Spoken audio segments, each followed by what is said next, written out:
on Instagram. Let me bring up Instagram over here. And give us a hi if you're following from YouTube, if you're following from Instagram. A very good evening to you all. And we're looking forward to getting right into things with Jacob's SWS race. Jacob, you've been doing a lot of racing these days, not only in Czech Republic, but then in Poland as well, right? We're going to bring that up. Can you hear me, Jacob? Let's just open that in a new tab. Sorry, yes. No. All right. Talk us through this race. It's a Junior Cup SWS. And for once, we've got an overhead angle. Amazing. On your helmet, what was the angle you recorded here? Sorry, I didn't hear you. Can you repeat what you said? So this camera angle you got on the GoPro is very nice. It's the first time you're doing the overhead shot, right? No, like it's the same as in the Poland. Yeah, I remember the first time you submitted some footage on Trackout. It was a chin cam. That was decent. This is even better. We can see a lot more of the track. No, I didn't record with chin cam. What are you talking about?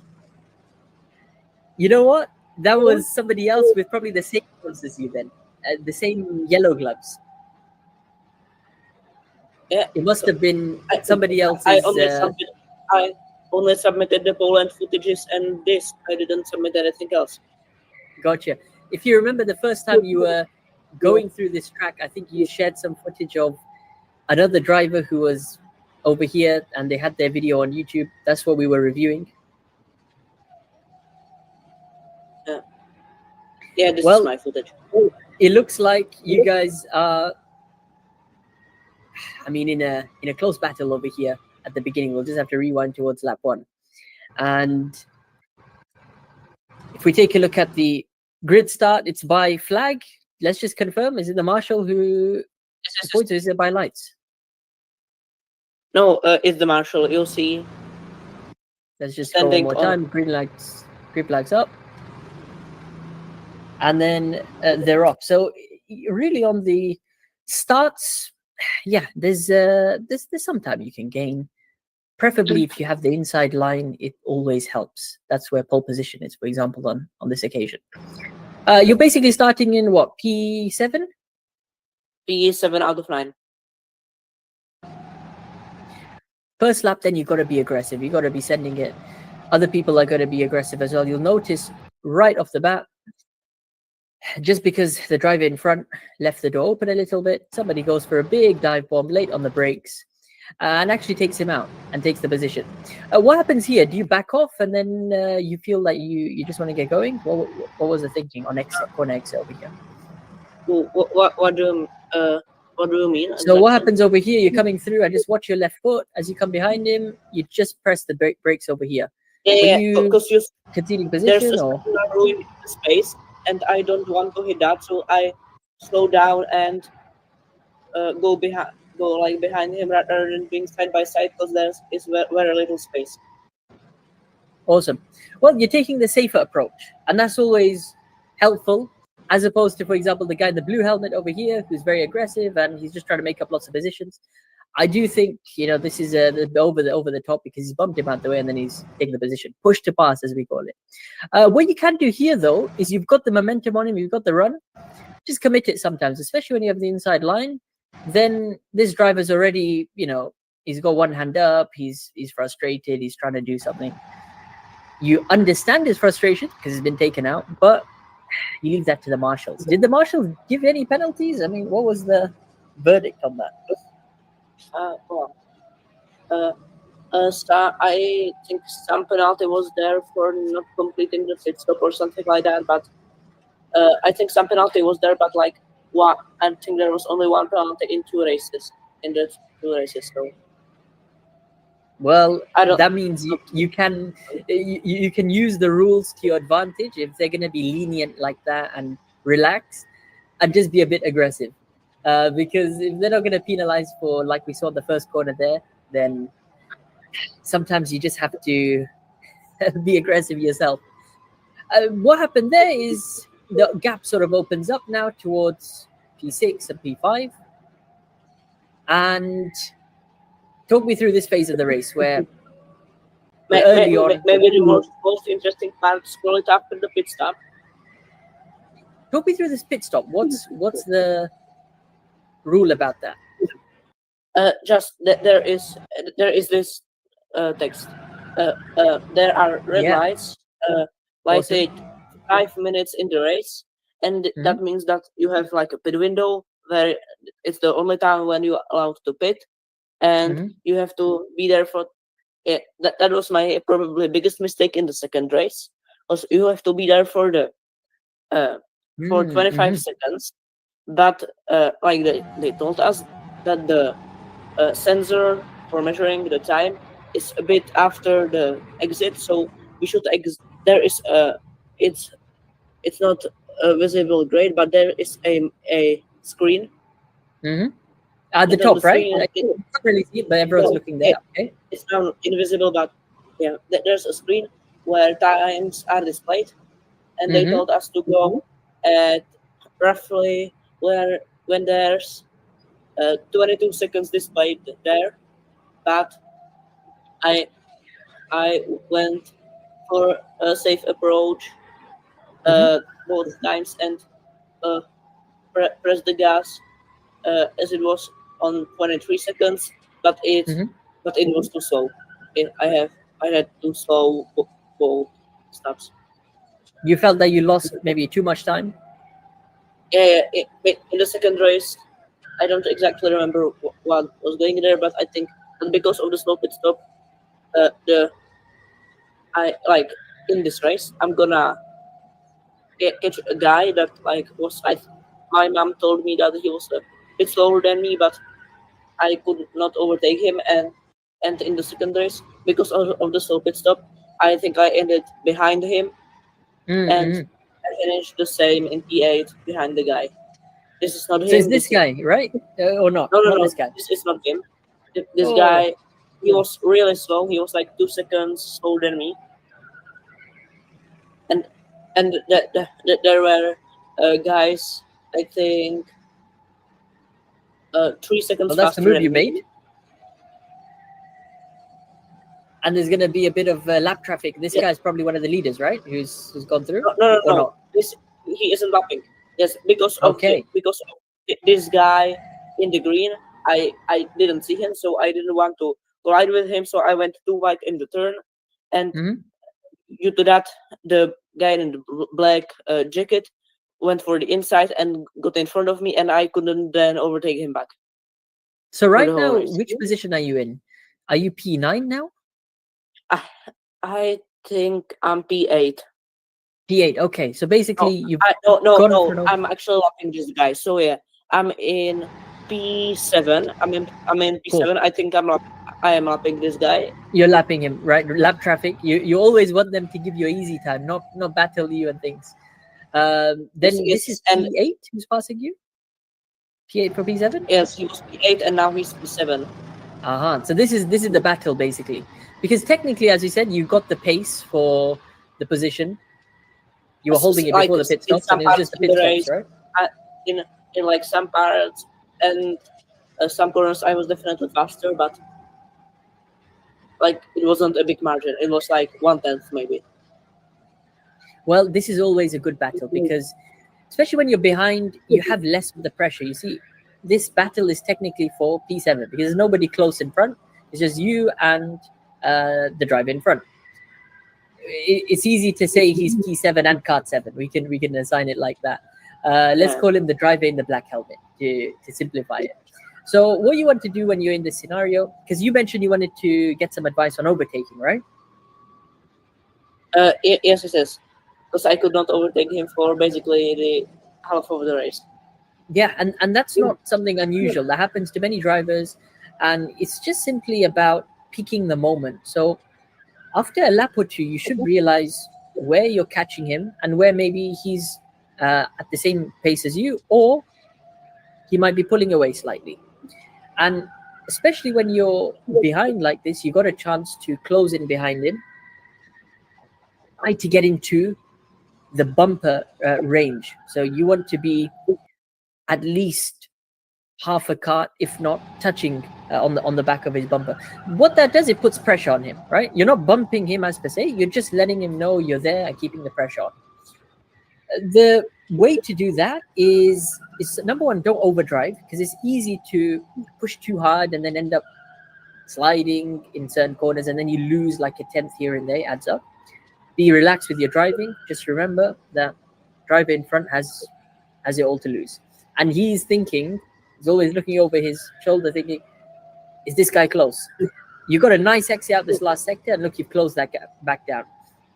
He's actually just on exit, he parks it nicely, and he's able to gain advantage. So once you've analyzed the driver's strengths, weaknesses, and you're in close range, then you got to pick the moment, which is what we're talking about. The best way to overtake is if you have a nice exit onto a straight, for example, you can try to draw alongside them. Or if you're really confident and you feel in some corners he's going maybe too wide on entry, or he's leaving lots of space on entry, maybe you can go for a dive bomb. For example, here, look, he's closing the door, he's covering the middle. Even though you're close, it would not be fair. I think I actually tried to switch back him here, but it didn't work. Yeah. And switchback, unfortunately, is one of those things which, when the opponent defends it, for example, here, you're going wide, you try to cut back, and then you're cutting back again. It just, the advantage you get is very, very little on a tight track like this at low speed. So, for example, over here, this is a tight section. You're braking. Now you're both slowing down and your speed is very low. So he can easily defend the switchback just by taking shorter distance, tighter line over here. And because your speed is so low for both of you, there's not really that much you're going to gain. So in effect, on exit, he gains a bit more time. It's good you're trying different things, right? So you're being observant of his driving, you're trying to set up a switchback here and there. Where did you feel you were quicker than him? I think especially in turn 2. Turn 2, okay. So in the turn before the straight, that I think was his biggest weakness. This corner, basically. I'm catching him here. Over here, this corner. Yes. And it's a nice corner to catch him. It's interesting. For example, this lap, he's following the leader. He's doing the qualifying lap. He's trying to take the wide entry, which makes sense. He's trying to maybe get on the accelerator sooner and get a nice exit. You're taking a slightly tighter line, and then you're able to get onto the back of him. What was the closest time that you got to passing him? I think it was when this lap car came again, yeah? The green jacket. I don't know. You got very close. I don't know. If we just check out these final couple of laps, you can see the lap car is defending like crazy. An interesting move over there. This could have been a chance to maybe get your elbows out, maybe be a bit aggressive as well. You're setting up a perfect switchback. You're going for the gap over here. And I can see, yeah, you just pulled out the last minute with the brakes because you didn't want to risk a big collision. A bit of contact there. Sometimes what you can do, especially when the door is this wide open, is you can attack the corner. So if we're going for a dive bomb here, we're going to be on the gas a bit longer, and then we're going to brake all the way into the corners. It's a trail brake. So think of a late brake. These are split-second decisions. So it's easy to review the footage now and say, okay, do this, do that. In the moment of the race, you have two things on your mind. Number one, not to crash. And number two, if you go for a move and it doesn't work out well, you could get penalized. But because you've been behind this driver for the best part of, let's say, 9 minutes to, pretty much 18 minutes, you had a good number of laps. What's the average lap time here? I 43? think like around 44. 44, around yeah. 44. And So I also want to say I think, I don't know if it was qualifying or race, but I know I think the best time of the whole day, like my best time was 43.8, and there were guys that were doing for 41.1. One thing as we round off, because this is very, very good footage, the fact that you got a combination of lap carts you are passing and also faster drivers who are lapping you guys. For example, this driver in the helmet over here. what happens is the more time you spend behind this driver, the more confident and comfortable he gets having you behind. So what happens early on, you're putting pressure, right? He gets worried, he gets panicked, somebody's behind me. Once it becomes 10 or more laps, he becomes more relaxed and he feels like he's got you, it's a phrase we say, at arm's length, right? He's able to control the pace, he knows exactly where to position his car. And that's where you go for something completely different. So I know you were trying switchback before and getting better exit speeds. If we go back to that time where you caught up to the lap kart over here, I would have said, risk it. Go for a dive bomb, even if there's a bit of contact. You know that the race marshals here aren't too strict. Setting up a perfect switchback. He's opened the door. There's a lap kart there. Usually, if somebody in front is occupying the inside line and they're forcing the driver to the outside, follow the guy on the inside. He naturally keeps that gap there. So in this case, I would have said, be a bit more aggressive, fully send it, go late on the brakes. Bit of contact is not an issue. And that could have been your seventh position. Talk me through the race format. You had qualifying, you had 2 heats, is it? 5-minute qualifying, 20-minute race. Oh, so it's just one 20-minute race. No, there were 2, and the second one was rolling start. Nice. But yeah. You've been doing these regularly. Go for it. What were you saying? I want to ask, because I think that in some corners, especially as there's the first double hairpin, I think that it didn't happen to me always, but pretty often it happened to me that the brake lock rotation slowed me down too much, and it happened to me pretty often in that day. Let's find that corner, and let's take a look at which one. It happened to me in more corners, but I think in that it happened to me most often. Let's find the second hairpin. Let's try and get a clean lap, number 1. Could we say, is it at the beginning? The first 2 corners? No. It's like at before the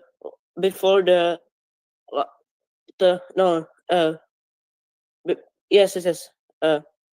I think this one. This yes. Double hairpin.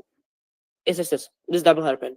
Perfect. If we look on our track map, which is nice to see, this is you could say one of the last sectors, or end of second sector into third sector. What was it that you were facing at this corner? Not only in this, but I think most often in this corner that the brake lock rotation was slowing me down too much. Okay, so hard braking might have been slowing you down. Cool. Let's watch a couple of runs.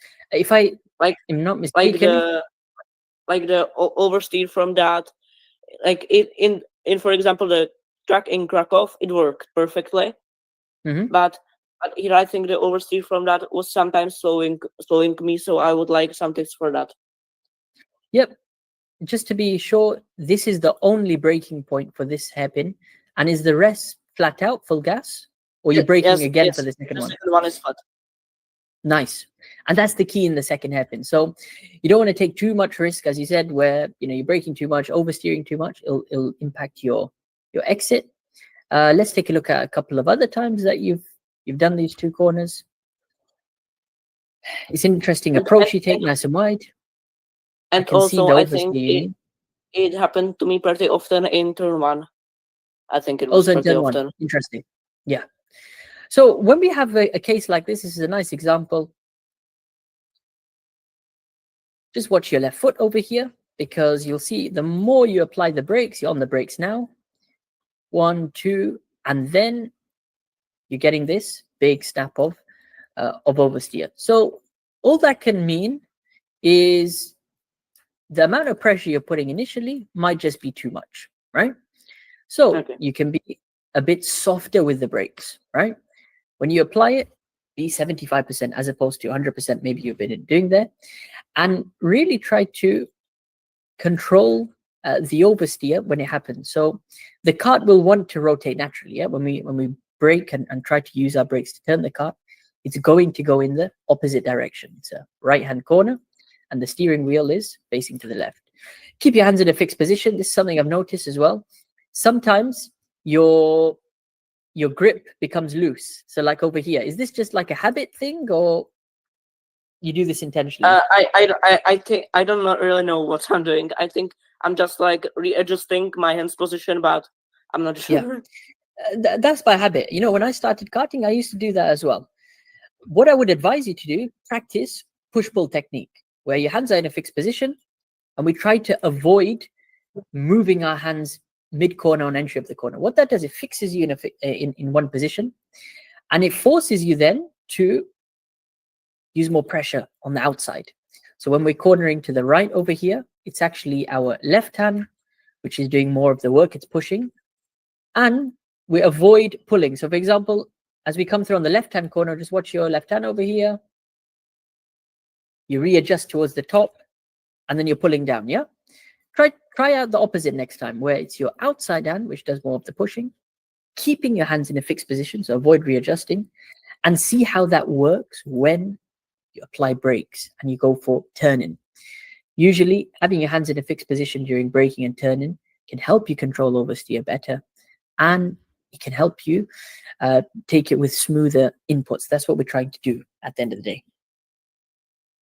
Which other question did you have? So there's braking for this hairpin. I think I didn't. I think I didn't have any Yeah, other. it was a similar concern you had basically for turn 2. We've gone past turn 2 already. Turn 2 is very, very similar. In fact, it's turn more. 1. Was it turn 1? Okay, gotcha. I'm just seeing your turn 2 line over here, which is nice. And turn 1 is always going to be tricky. A few reasons why. I think that turn 1 and the hairpin after the long straight, I think those are the 2 hardest turns. Honestly, this is totally understandable, because here you're not sure. Do I use all of the track, or do I take a slightly tighter line to save meters? And, you know, where do I get my braking done? There's no clear reference, although there is a dark patch over here.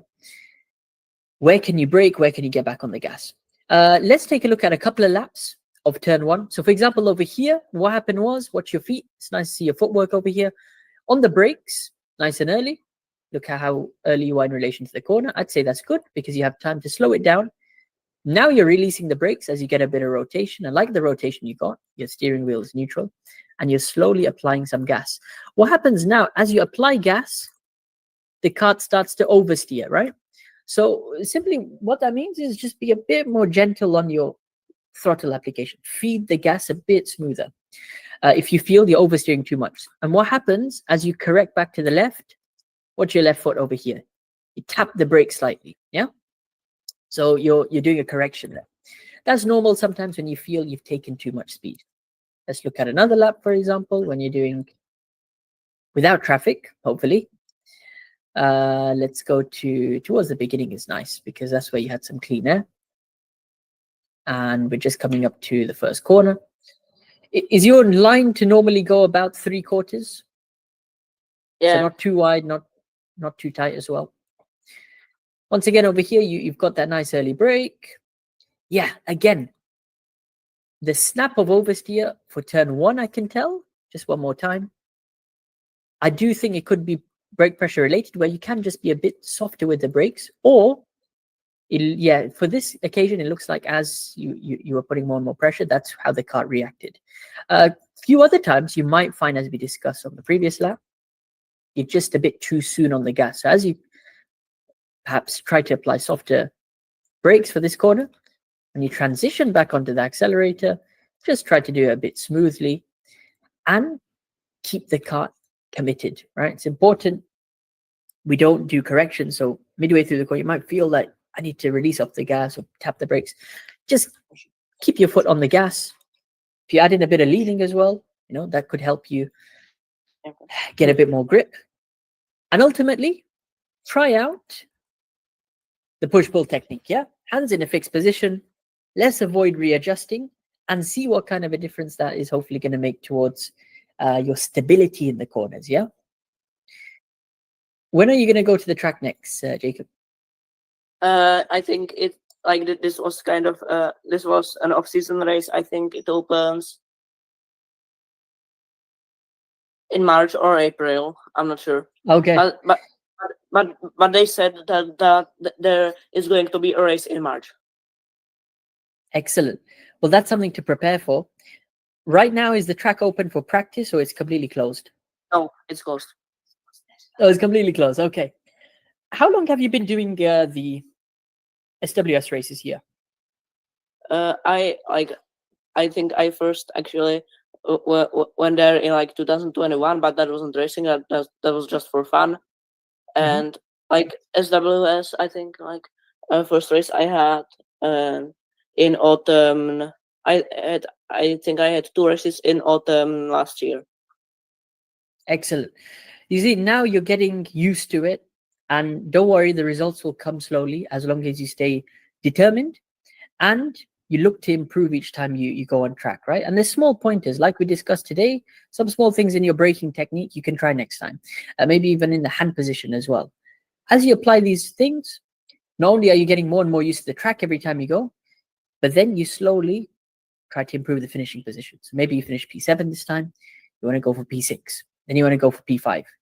And try to speak to some of the top drivers as well, who are finishing on the podiums and all, and just have a friendly chat with them, yeah? They'll be happy to give you some pointers, at the least. So it's best to always speak to the top guys and see what they're doing. Anything else, Jacob, before we move on to the next driver? Oh, no, I don't need anything. Superb. Well, I appreciate you joining. Appreciate you sharing your footage and looking forward to having you in a future session, yeah? Yeah. I will. Yep. I hope to join next week with the footage from the school karting. I look forward to that. I really do look forward to that. So either the Saturday session or Sunday session, which one are you planning to join? I don't know. Whichever one, just leave a link to it in the new post I'm going to put later tomorrow, and then just give a short description as well what happened, yeah? Yes. All right, Jacob, we're going to have to move on to the next driver. It's nice to see some comments coming in on Instagram. What's up to Caleb? What's up to Danny? What's up to Anta? What's up to Supermahi? And on YouTube as well, we had Pipo. We had Glucio. What's up, guys? Thanks for joining. If you guys want to join in these live track help sessions, head over to the academy. You can try it out free for 7 days, and you'll get access to the Saturday session, which we do earlier at 9 a.m. GMT, and then of course the Sunday session, which is going on now at 6 p.m. GMT. We run it for about an hour. It's a good chance for you to submit some questions, some footage like Jacob has done, like Harry has done, and then also use some of our resources. So we've got a karting assistant over here. He'll answer your questions about karting instantly, and then also a fitness and diet coach who'll give you a plan based on your equipment that you have and your needs as well. It's also a great chance to be part of a diverse global karting community, which is awesome. We've got drivers from all over the world. Just to give you a run through: Lorenzo from Italy, Joshua from UK, Alvaro from Spain, and Kieran from Malaysia, just to name a few. It's a great chance as well to interact with other people. If you have any questions as well. Jura over here is asking what's the best way to start karting. People giving him some advice. Stan over here was preparing for his first ever race in Rotax, so he was asking some tips that people can give him. And a great place just to connect with other drivers who are passionate about karting. What we're going to do is take a look at Marcel's son's footage before Harry joins, hopefully, yeah, to round off today's session. And Marcel, you managed to get this uploaded now, or was this already? No. I always upload it on Saturday. It's always on your channel. Well, there we go. Yeah. And this is the third heat, last session of the day that you did on Saturday? Yes, it was. Superb. It looks like it was an empty session. Maybe you had the track to yourselves. No, around 5, I think. No, there were 5. Okay, so... Oh, sorry, I'm not in this session. I did only 2. He wanted really an extra session because he had a terrible kart in the second session. Gotcha. Every time you guys are taking different karts, yeah? They are appointed. Yeah. Amazing. Well, it's interesting to see what your luck is every week. It looks like your son didn't get the best one at the beginning, yeah? Yeah. But No, how was 12? Was he happy with 12? That he's 12 driving was so fast. He was there so you go. happy. He was really happy afterwards. It looks like In at the the be- beginning. Yeah, go for it. Yeah, well, wanted to talk about the beginning. He was a little bit touchy and feeling with the car. It was slipping a bit in the backside. So I think he was surprised at the beginning how much speed he might have had yeah, compared to the other absolutely. one. And wow, I can see through the chicane over here as well. Just looking at it, the amount of the revs, number one, and also just how quickly he's negotiating the left-right left, because this is obviously a tough sequence in itself, and it caught him off guard there. How much grip it's got, how well it's turning as well. Is there anything particular he changed on his line? Let's say maybe braking wise, or what was he really doing? He really doesn't know. We discussed it in a car way back home, but I didn't, for my feeling, didn't do anything else. But everything what I wanted to do worked, and that's not always happening in the other cars. So, Yeah. You know what happens? It can be motivating as a driver to step into a kart with good power, and then you can just push. And usually in situations like this, you can alter your line in a couple of ways. Generally, more power means slightly wider approach, right? You want to benefit from the better acceleration you got, the better top speed. Also, you could try two techniques. In high grip situations where you feel that the kart's jumping a lot or bouncing a lot, you want to go for a more trail brake. So you're braking into the corner. The moment you start braking too hard on high grip surfaces, the kart will bounce a lot, and then that can cause you to lose time and also just unsettle the kart. How is the grip here? It looks quite grippy from what we can see. no, the grip is fantastic, but the brakes are not. You really need to push the brakes to get even the slightest deceleration. It's in English, I think, but you know what I mean. Of course. It's really hard to put in 50 or 75 because you really need to push a lot of effort in braking before it's even doing anything. So that's really hard. And that's the interesting thing, which you could ask the staff about. How regularly do they change brake pads? Do you think it's a consistent thing where every car you take, every car is consistent? Yeah, absolutely. It's just very difficult to slow it down. You have to put so much pressure on the brakes. Yeah. In that case, you are going to be forced to go for that more trail brake approach, where you can do a later brake, hold the brakes more into the corner. What I would say in his driving over here is it's a solid start. I mean, how much did he improve his timing by? If you're regarding from 2 weeks ago, where his last PB is 1.3 seconds. Yeah. Incredible. Yeah, that's incredible. Absolutely astonishing. It's only away 1.3 seconds from the track record. That's impressive. He's closing in, and he's not in the lightest category, so maybe it helped him gripping. Absolutely. At what timestamp are we? Almost on 4? Well, we've just passed 4:30. Now, when he overtakes the yellow one, yellow helmet, his fastest lap starts. Okay, so out the way nicely. Flags. That was a nice way, and he's on it. Much better through turn 2, much tighter. You can tell. Widening up for this hairpin to the left. That's a nice exit. Good exit through the right into the left, flat out. Just tapping the barrier. Nicely done there. Making as short as possible into the heavy braking for hairpin. Yeah, beautiful exit. The revs are mostly low in that last corner he did, and I still did hear some revs. So yeah, he pushed everything out what's in the cards. Wow, this is what I was looking forward to, and you can see the commitment over here through the chicane. Yeah. He was pissed off, so he wanted to drive again. You can see he's just kissing the barriers on the left, but he's got the turn in perfectly. Just delay it there, flick it to the right, and then bang on the brakes for a brief moment back on the accelerator. Beautiful exit. And that boosts him to, what was the timing again? 44.55. 44.55. And that's a solid, benchmark, because when you're in the middle of that range, 44.5, you can only look to go lower. Hopefully next time aim for a 44.3, 44.8, and those will come with small improvements. If we look at the fastest lap just one more time, and it'll be nice to actually bring up my pen over here. Were there any corners he was still struggling with after that, or he was unsure about, based on the chat you had? Now he doesn't really remember what he was doing. He was just relaxed driving because he didn't want to be tensed or angry, and so he didn't do something special. He didn't think really.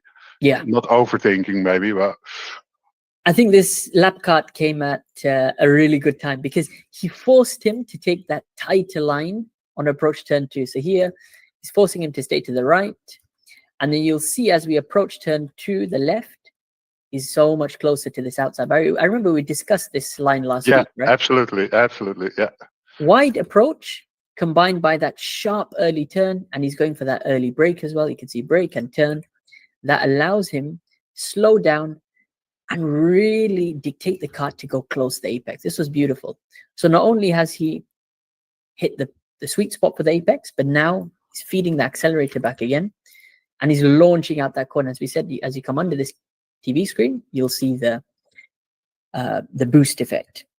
I think he's done a great effort through the left over here as well.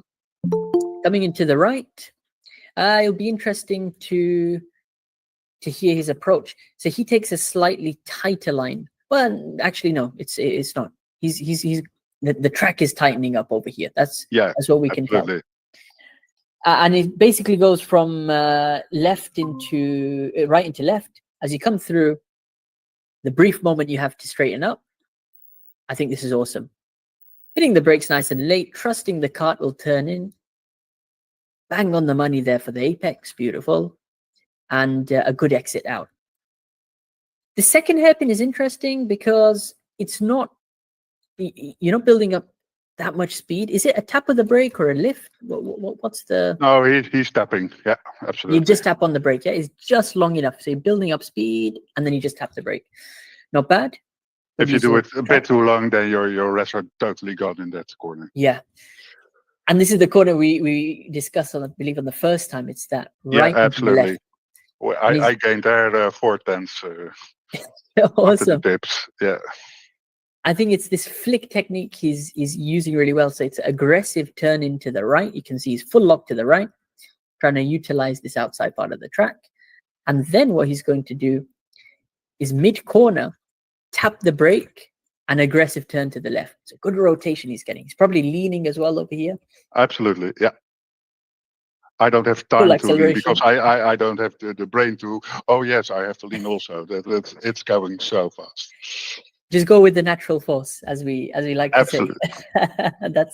That's enough. Chicane probably the best I've seen him do. Hook it to the left, flat out. Hook it to the right, flat out, and it's a tap of the brake, just releasing at the apex as he gets onto the gas. You can see how much faster he is. And then final part of the track is all about placement of the car. So he's done a 44.5. What I'd advise your son to do, just purely for experimentational purposes, we've analyzed on this lap, he's gone for a relatively late break. Let's see, right? And this is his driving. Which corner you mean? The first one? I'd say generally a lot of the corners. Okay. Here, for example, he's doing this breaking into the corner technique, right? And it'd be interesting to see how he does with an early brake and an early acceleration, right? It's flipping the whole thing on its head because he's used to, this way of driving as well as fast lap time there. But it'll be worth telling him, what if you bring your braking just earlier in the corners and try to get on the gas earlier? See what that makes a difference in his lap time. Might be quicker, might be slower, but it'll just be worth trying. And it's too bad that Joachim or so, the former guy, what was Yes. his name? Yeah, Jacob. Jakim. Okay. My son is really using the push pull techniques. So Yeah. And maybe he can watch this back if he like. Absolutely. It's really helping him. Yeah. I'm not that good at it, but I'm trying to get used to it because I tend to put my hand on the 12 o'clock a lot. So I want to stop that. So I'm trying to push and pull. But it's hard to learn something you are not used to. No, it's going to take some time to get used to, and also with the feeling on your hands, they're going to be quite sore after because you're forcing yourself to keep in a fixed position, no adjustments, and then doing a lot of the pushing with the outside hand. So if it's a right hand corner, it's your left hand which does all the pushing, and then the opposite for, of course, left hand corners. Marcel, was there anything else before we move on to the next driver? Absolutely not. I'm off to YouTube again, but as always. So It's been a pleasure. Thank you so much for joining, and happy to see your son's improvements. We're going to move on to Patricia. What's up, Patricia? Or is it Nathan? Welcome back. Come back to Track Help. Hi. How are you, Patricia? I tried to put my. Hi, nice to see you again, Omar. You we too. joined back in. We just been to Milton Keynes this morning. Excellent. And, how was my that? son? It was great. It was great. He did the practice and the qualifying in a dry weather, very cold. Okay. And dry weather. And then he did the racing, the 50-minute race in wet weather. Okay. Which was very tricky, but he did very well. He Yeah. finished in the A final, 4th, very close Superb. to the third person, the third place. Superb, Yeah, so superb. he had a good race. We wanted to download the video footage, but we are still doing it. Okay. So I'm not sure we will be able to present it. Probably we need another 5 minutes or so. See No how you go. worries. You don't have to. If we have time, that would be I would- lovely. I would love to go Thank through you so that. much. I think an easy way for you guys to do it. Are you taking the SD card out, or do you go on like the GoPro app and then transfer the video? We are trying to do it with through the telephone because The phone, yes. SD card didn't work, the USB cable didn't work, so we are trying to do the phone now. Oh, okay, gotcha. It'll be worth getting. You can find on Amazon. It's a SD card to USB converter. We have it. You got that one. Yeah, Maybe we have got it. It somehow doesn't work. I don't know. I'm not quite that's sure. a shame.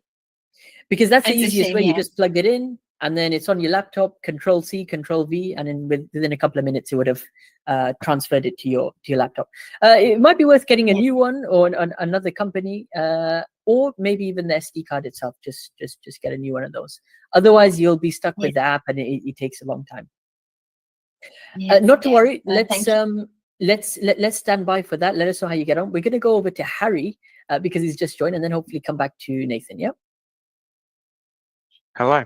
What's up, Harry? Welcome back to Track Help. Yeah, it's been I don't know how long it's been. I think maybe 2 weeks, 1 or 2 weeks. It's been a couple of weeks, and you've managed to go and do. Is it Club 100 testing or? It was a season opener kind of endurance race. Wow! So the season starting again. Yeah. Talk to me about just before we do that, let's just admit, Baptiste. What's up, Baptiste? Welcome to Track Help. Can you hear us? Have you got a mic? Say Yeah, hi. sorry, thank you. How are you, Baptiste? Where are you joining us from? I'm from Belgium. Nice to see that you're joining us from. Is it Genk or Kortrijk? What's your local track? I don't really have a local track. I try to drive everywhere, but yeah, I mostly drive at the wake. It's an electric kart indoor track. Interesting. That's something I haven't actually tried. When I went to Belgium, I only tried indoor petrol at Kortrijk, which was an amazing track. Yeah. Do you have any footage or any questions you wanted to go through in today's session, or are you just coming to watch? I'm going to watch, and I have an onboard in a Belgian indoor track. So if I can show it. Perfect. Well, what we're going to do, we're going to go through Harry's footage, and then we're going to go to Nathan, and hopefully if we get time, we're going to go through your footage. Is it a YouTube link, or how have you got it? A TikTok link? Is it good, or? TikTok, is it onboard footage? Yeah. Yeah, it'd be best to have that as YouTube. Don't worry. Let's let's go through Harry's footage. After that, I'll just show you a quick way you can upload it to YouTube and keep it at an unlisted link, and then you can share it here. All right. All right. In the meantime, try to arrange that, because then we can get the full screen and the 16:9 ratio. Yeah. Just like we're watching in the background over here. Yeah, if you can get it as a YouTube unlisted link, that'd be awesome. Okay. All right, Harry, we're in time for the race start. This is I'd say a chaotic race start. It's damp conditions. Was it quite slippery out there? I mean, by then it is kind of dry, and we were setting lap times, which you'd think it would be dry, but it's not really dry. But the dry line was there, so it was pretty much dry except from turn 1. So we started, I think, 24th out of around 30. Okay. We were in the heavyweight class, but the majority was the lightweight, so we were obviously going to be near the back. And so I started, and it was quite a chaotic start. But I think we made up quite a few positions. I don't really remember how many we made up, but it was quite a few, at least 10, I think. Well, this is it on the bump of Fisher. Yeah. You got the outside for turn 1, but you quickly tried to cover that off. Was there more grip on the? You said turn 1 was the only corner where it was slightly damp, and then the rest is back to normal. Pretty much dry, yeah. Turn one, like midway through the corner, you just feel like the front slip away, but it would come back to you quite quickly. Was it your first time doing Buckmore in these conditions, or in Club 100? Yeah, it's the first time doing first 2-stroke at Buckmore in kind of slippery conditions. I've done D-Max in the full wet, but that's the only kind of 2-stroke wet I have, and it's quite different, Daytona and Buckmore. Do you expect the weather to get any better now, or is it just going to be like this for the next few months? I think for the next few months it'll be just kind of a little bit wet, a little bit slippy, but maybe when I do testing it could be completely wet again. I mean, last time I think it was a bit damp, so we'll see. Yeah, well, it'll be best just to do as much practice in these kinds of conditions as possible. Get used to the kart, how it handles, maybe what techniques you can try. Is there anything particularly you do different to the 4 strokes now that you need the 2 strokes when it's wet or damp like this? I think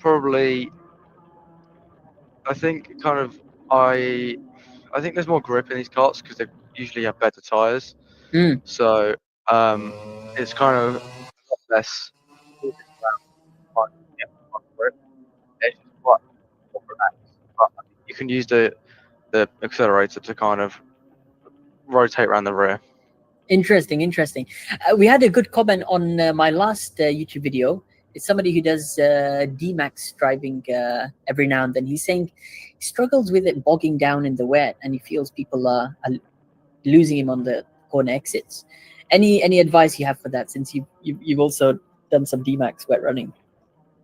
Honestly, I think when you get the wet line correct, because I mean, I don't know which D-Max it is, because there's MK, all the D-Maxes are different in their own ways.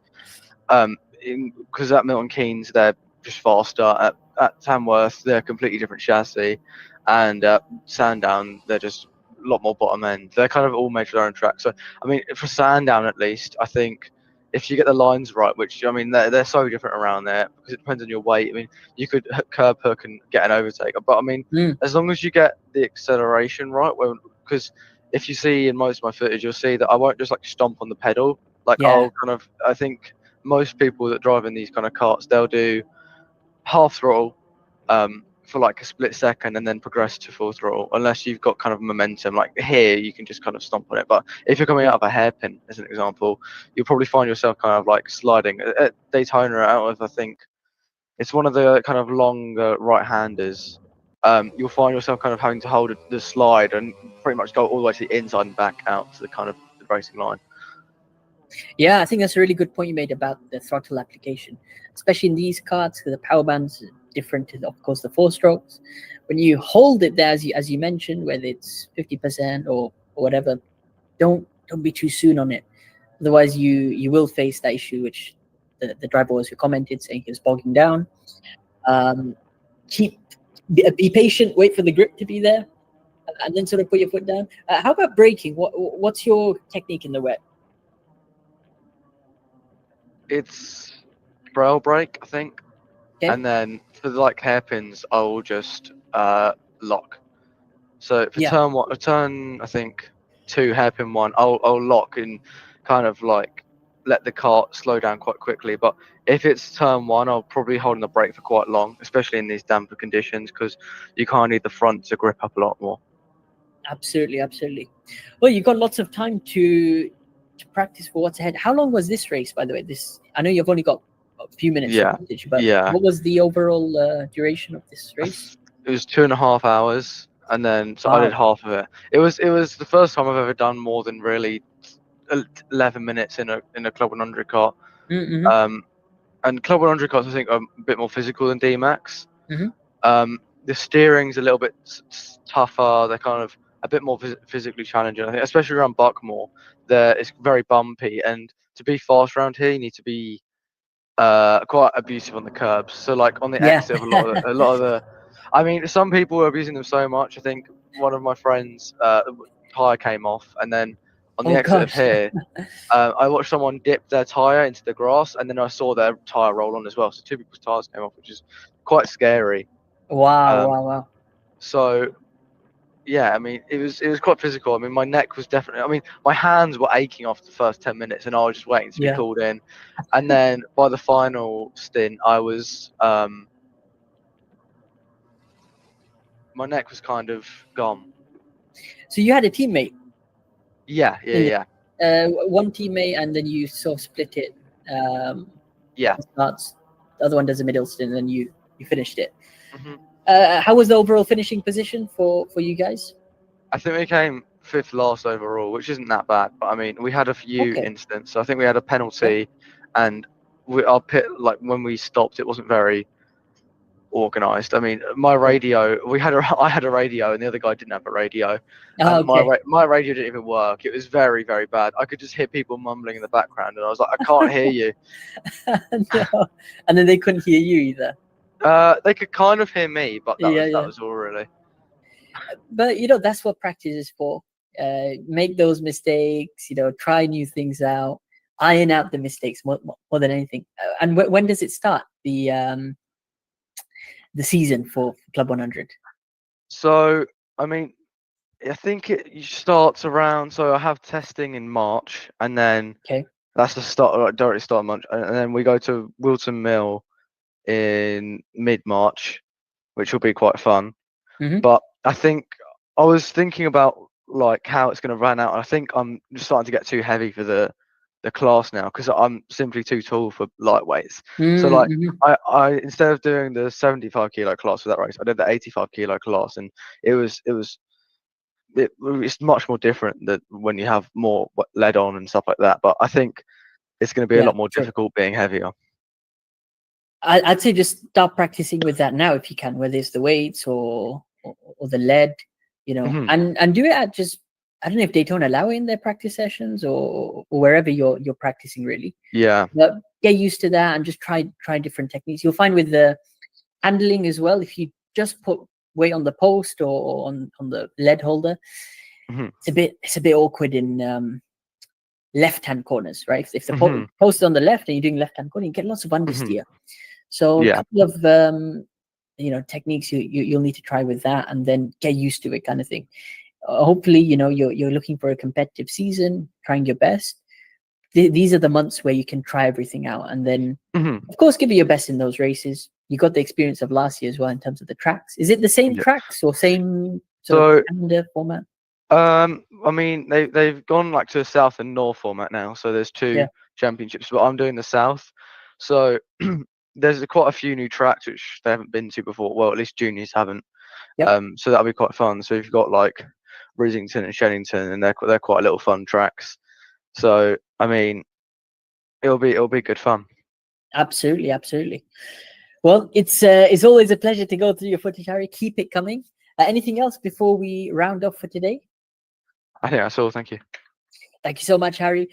Guys, we're coming up to 1 hour. We've done our 3 submissions for today. I'm afraid we are going to have to keep Nathaniel's footage and Baptiste's footage for next week, guys. Are you still there, Nathan, Baptiste, Patricia?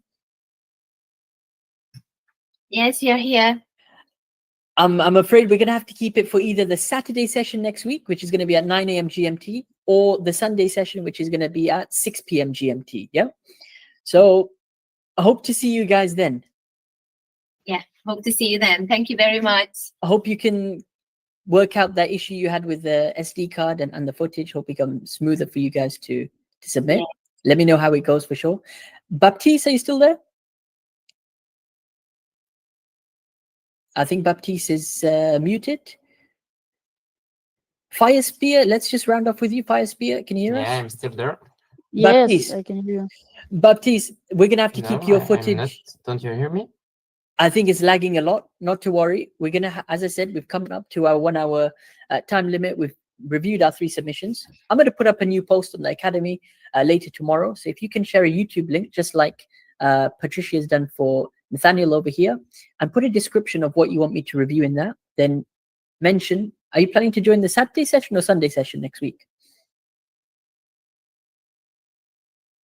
Which day are you going to join, Baptiste? Next week I can't because there is the FRKC, the French KWC qualifier. So maybe in 2 weeks or something. Okay, excellent. As I said, we got a Saturday session 9 a.m. GMT. We've got a Sunday session at 6 p.m. GMT. Hope to see Patricia and Nathaniel there. Also for yourself, Baptiste. Let's round off with Fire Spear. Fire Spear, what's up? Yo, what's up? What's your name, bro? My name is Fabian. Fabian, nice to meet you. Fabian, where are you joining us from? I'm from Belgium. You're also from Belgium. Do you know Yes. Baptiste? Yes, I know in real life. Ah, excellent, excellent. And did you have any footage or questions you wanted to? Yes, I go have over? footage, but it's like uploading right now. Okay, It's excellent. Which track is it? It's from the Karting Lash. All right. I've not been to that one. I've only done Kortrijk, which is the indoor petrol track. Yes, nice track. As I told Baptiste, let's schedule that to review in next week's session, either on Saturday or on Sunday. Saturday is going to be morning time. Sunday is going to be evening time like it is now. So just YouTube link there.